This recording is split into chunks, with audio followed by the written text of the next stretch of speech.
Welcome to Facilities U 301. I am Rose Torres, Marketing Manager at Leanside AI.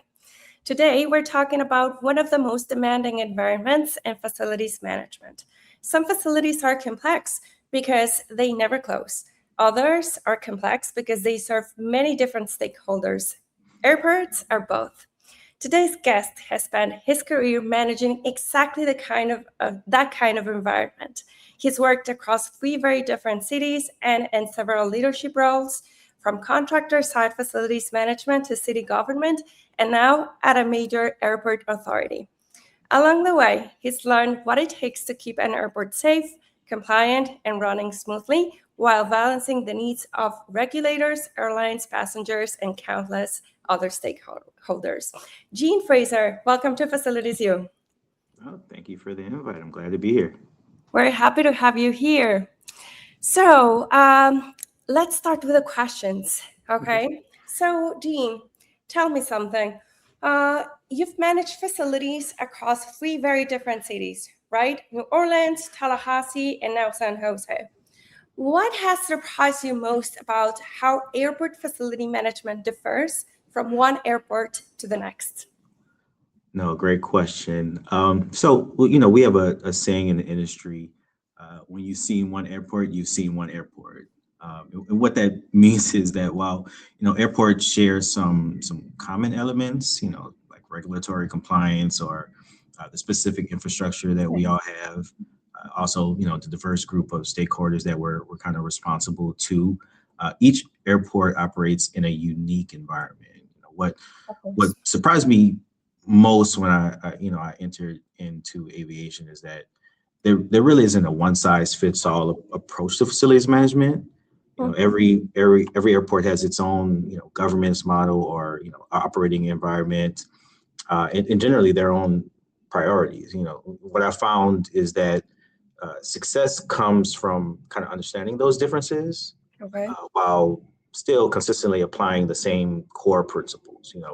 Maintaining a strong and safety culture, delivering reliable operations, focusing on sustainability.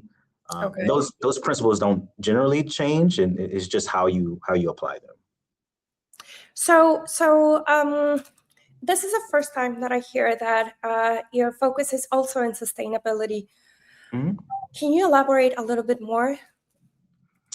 Yeah, I mean, we as an airport, we do have a sustainability goals, right? I mean, Right. our goals for as an airport as well as a city is to ensure that we're being as efficient, as we can be, and those sustainabilities help us with that. So, I mean, we're focused on waste management. We're focused on Interesting. having reliable offerings, if you will, from an airfield perspective. All that kind of leads and bleeds into our sustainability goals. Right. So your role is kind of overlapping, right, with the Yeah, sustainability team. absolutely. Interesting. I think that's the future, actually. Yeah, This is absolutely. my opinion, but I think that facilities management is moving towards that, towards Absolutely. working with the sustainability team, right? Hmm. Interesting. Now, airports have to meet a lot of safety and regulatory requirements. My question is, how do you keep your team ready for inspections and audits without letting it take over your day-to-day work?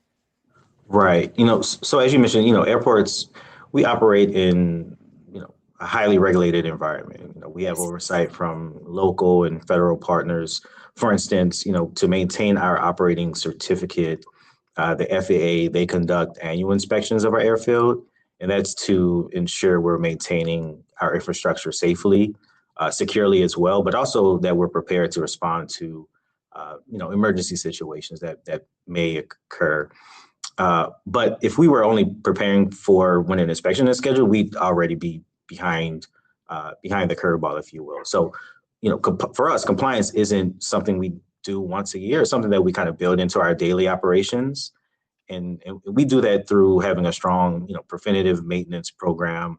And also our operations team is routinely conducting, inspections. So while staffing and bandwidth are always challenges, having those programs and protocols in place allows us to be more efficient with our time and stay ahead of potential issues before they actually occur.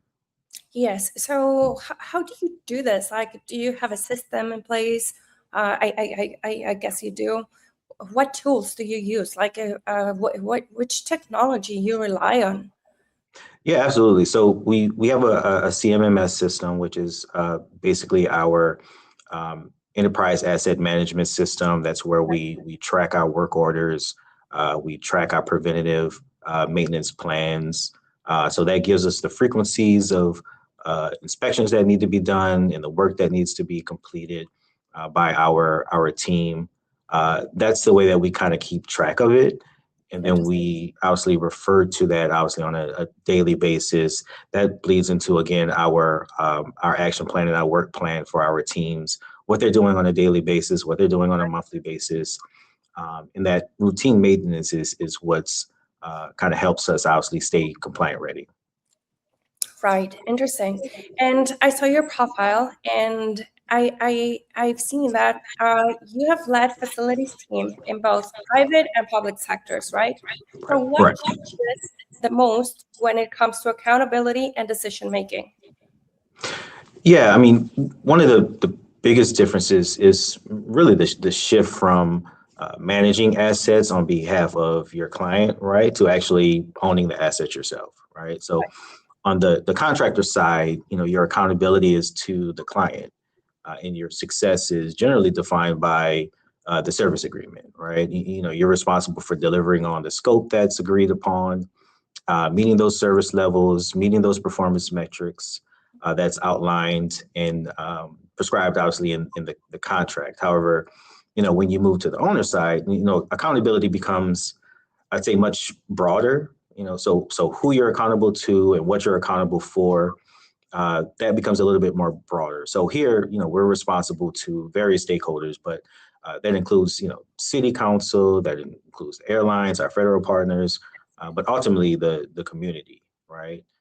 So with that, we're responsible not only for maintaining the asset, but for protecting its long-term value and ensuring it continues to support the organization for years to come. So, my time on the contractor or private side, Mhm. I view it as it kind of made me a better public sector leader because it gave me an Interesting. appreciation for efficiencies and customer service. But ultimately, both roles are about delivering reliable facilities.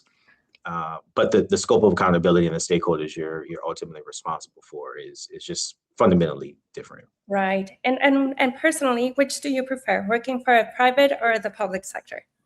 Yeah, I think they both have some good and bad. I think on the Yeah. private side, it makes it a little bit easier to get your goals accomplished. You can just from a procurement rule standpoint, right? On the public side, that becomes a little bit more challenging. But I enjoy serving the public, right, and having that direct impact on the community. So I'd say they're both good, and I enjoy them both. So I wouldn't choose. Okay. Good answer. So, Gene, a terminal never closes, right? So, when you need to do significant maintenance or infrastructure work, how do you plan and sequence it without disrupting operations? And who do you have to bring to bring to the table to make that happen? Yeah, that's certainly a challenging one because you're right. There is no downtime, if you will, at an Right. airport. We have some small windows where we're closed, but generally operations continue 24/7. So, every maintenance activity has to be carefully planned and executed to avoid those operational disruptions or even the perception of inconvenience for the traveling public, right? Right. The real challenge comes when we have an unplanned equipment failure or emergency repair. Those situations take away the time we normally have for stakeholder, coordination and general communication. And that obviously increases the potential for operational impacts. Mhm. That's why I put such a strong emphasis on preventative maintenance and predictive maintenance. Those programs allow us to be proactive instead of obviously reactive. They give us the time to coordinate with airlines and TSA and concessions and our other obviously stakeholders, so we can schedule work in the least disruptive times. Mhm.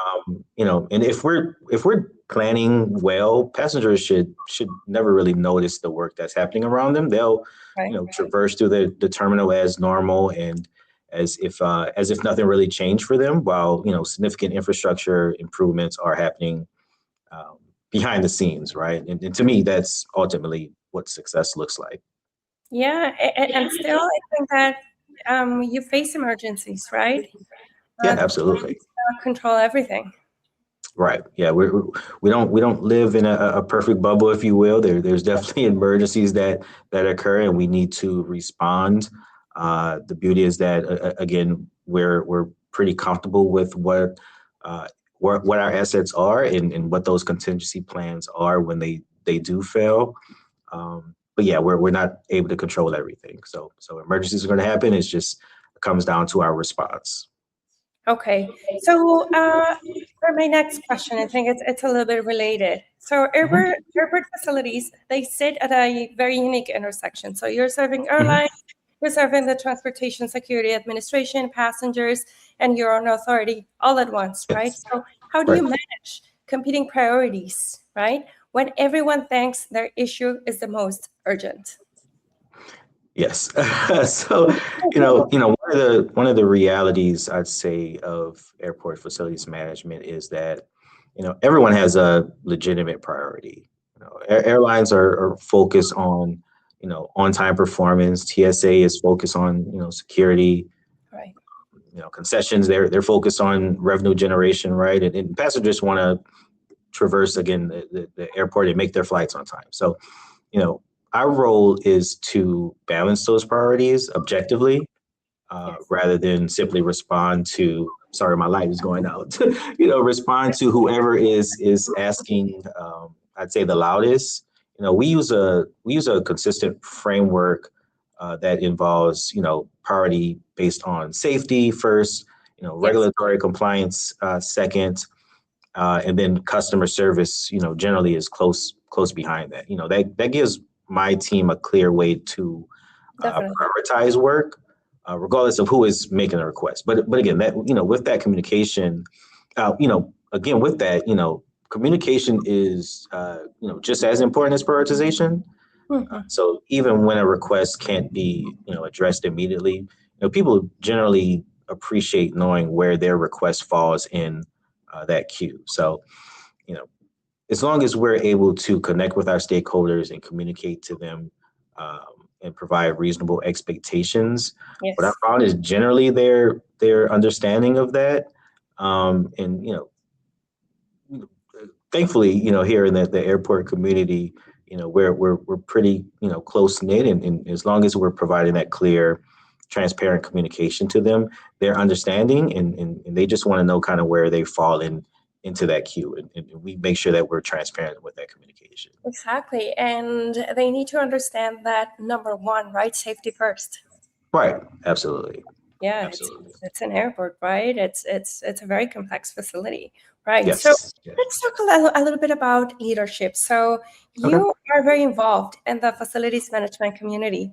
Tell me something. Yeah. How has that shaped the way you think about leading a facility, facilities, and an engineering team at the same time? And Mhm. what do you look for when developing talent on your own staff? Yeah, professional development has been one of the biggest drivers of my career, largely because I didn't start off with a deep background in either facilities or Right. aviation. Yes. Early on, I realized that if I wanted to be successful in either of these industries, I couldn't rely solely on learning through experience. I needed to be intentional Okay. and invest in my own development, and that's what I did. I became involved with industry organizations, like IFMA and AAAE and ACI, I pursued certifications, I attended conferences, I built relationships with other professionals across the industry. And I genuinely believe those investments in professional development opened doors for me and played a significant role in my career progression. So all of that has directly impacted how I lead and the type of talent I look for when we're recruiting. This industry moves too fast to not continue learning and improving upon your skills. So, look, I encourage my team to follow those steps. Pursue certifications and training, and participate in industry organizations, and also take on assignments that stretch their skills, and ultimately we want to recruit talent that are willing to pursue those opportunities, right? Definitely. So that's generally what we look for. How big is your team? So right now, with direct staff that are city employees, we have a little over 70 staff members.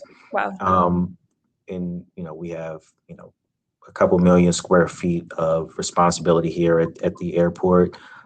We do outsource a lot of services as well. So we have a lot of partners third-party vendors that we work directly with, and obviously we're responsible for those service levels that they provide, and ensuring that. So fairly small and lean team based on the amount of responsibilities we have, but a lot of talented individuals that do a really, really good job at providing the airport with the support that we need. Okay, that's awesome, because you carry a lot of risk, right?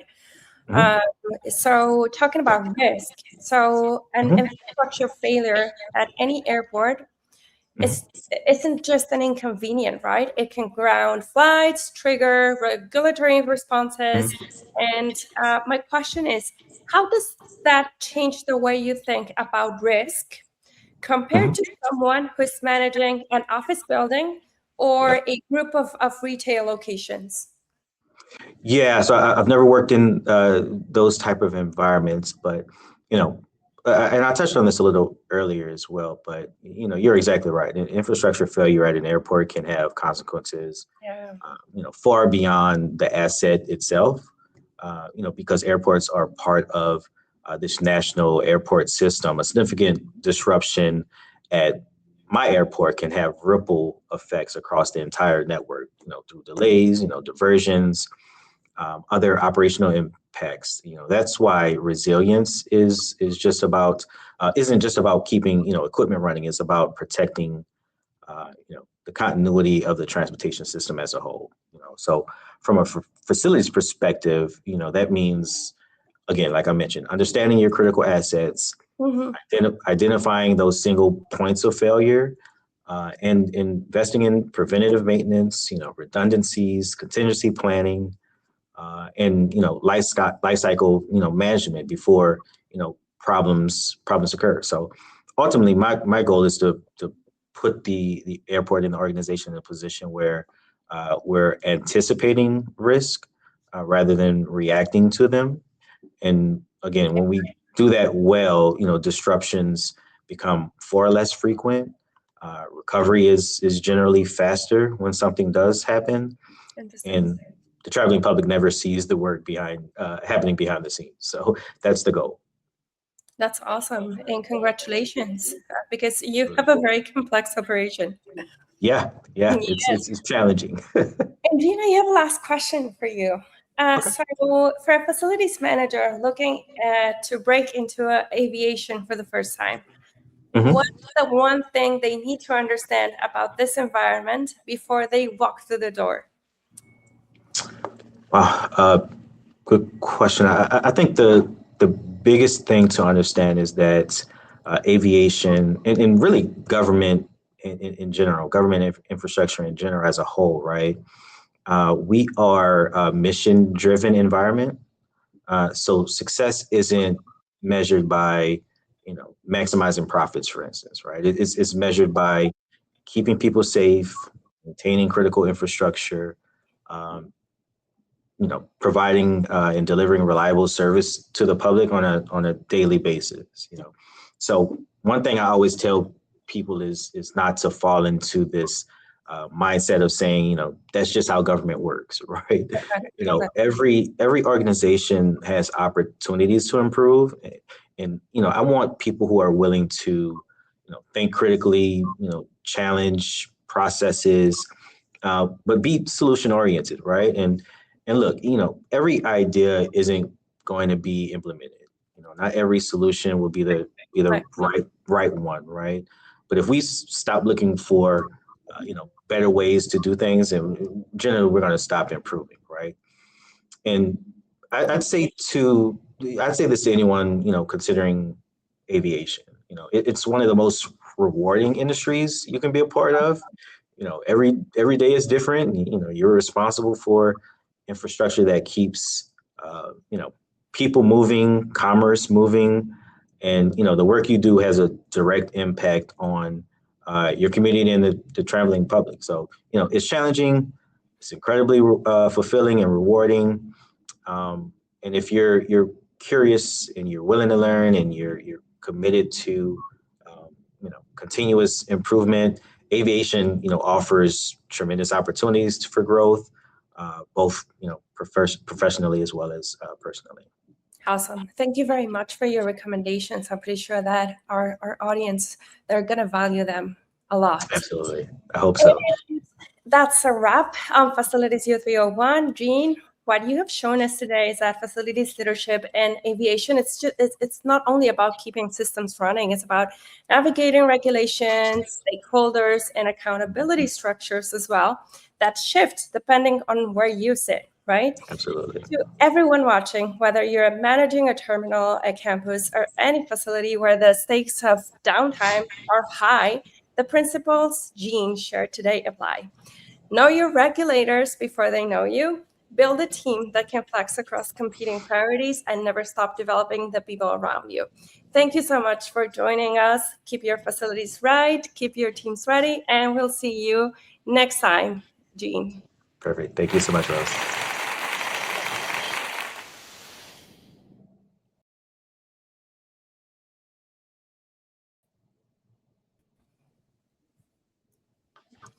Awesome. Can you hear me, Gene? Yes, no, I can hear you. Sorry, my light went out in here. If I sit